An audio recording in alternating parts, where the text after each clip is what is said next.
Það vantaði töluvert upp á hjá ykkur hérna í kvöld. Já, það vantaði eiginlega allt. Ég vissi að við varum kannski ekki alveg í toppformi. Þess að liðið var sunnan fyrir jólin og kom seint heim vegna veðurs. Voru auðvitað eftir. En það vantaði líka bara allan áhuga og baráttu í mitt liðið í dag. Það getur maður ekki ásakað. Svona fyrir leik, hvar sástu fyrir þér að sigur möguleikar KFÍ lægju?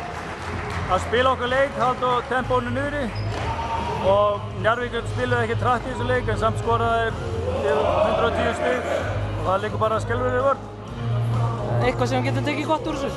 Eitthvað? Nei, því miður. Ja, maður getur alltaf séð eitthvað jákvæmt í einhverju en því miður ekki.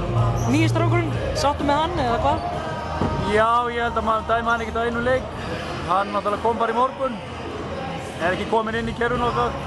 En hann náttúrulega kann körfubolta, það vitum við. Og hann verður bara betri vonandi. Hvernig verður ræðan hjá þig við strákarna núna eftir leik? Það verður ekki jákvæð ræða, en þessi leikur er búinn. Maður bara horfa núna fram á veginn. Það þýðir ekkert að velja einhverju þessu leik. Hann er búinn og það er bara eftir þess.